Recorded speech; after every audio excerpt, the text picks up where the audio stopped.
Hi, my name's Steve Champion, and today I want to talk to you about a process we've developed to avoid serious employment disputes, and we half-jokingly refer to that process as the Champion method. It originally came from situations where we were contacted by a client employer wanting to make a particular employee redundant and wanting to know how to handle the situation, or rather how to handle that delicate discussion with the employee to get a good outcome.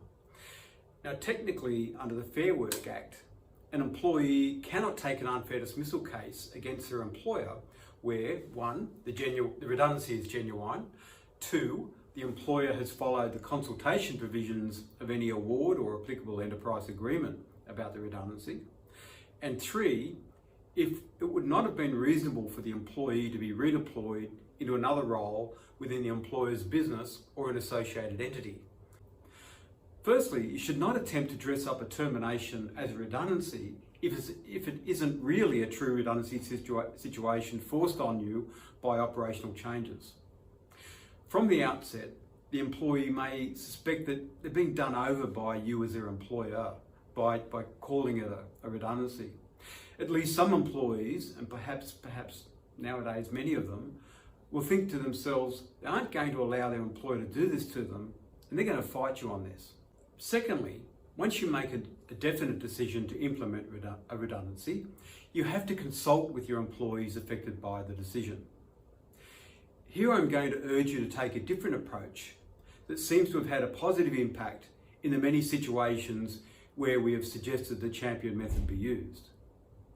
The approach is to say to the employee or employees affected that you have yet to make a final decision on the situation of change that you are considering, but rather want to share your thoughts with the employee or employees and get their input before you make a final decision.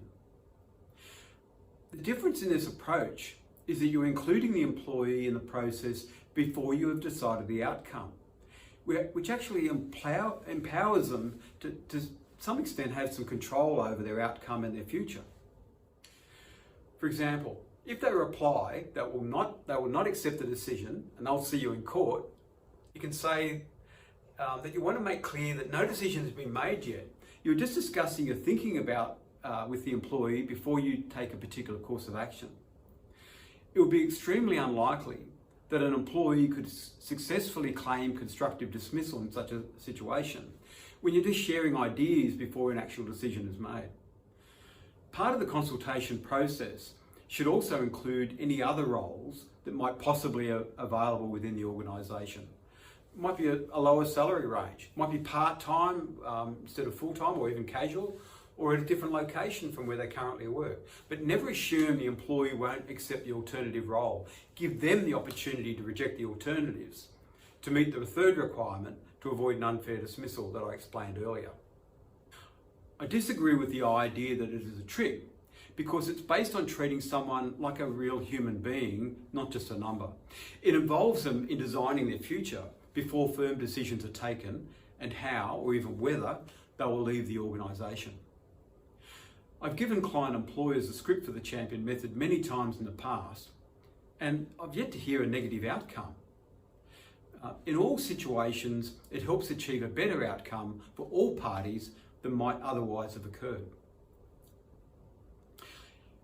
At ER Strategies, we consciously don't try to give textbook answers to every situation.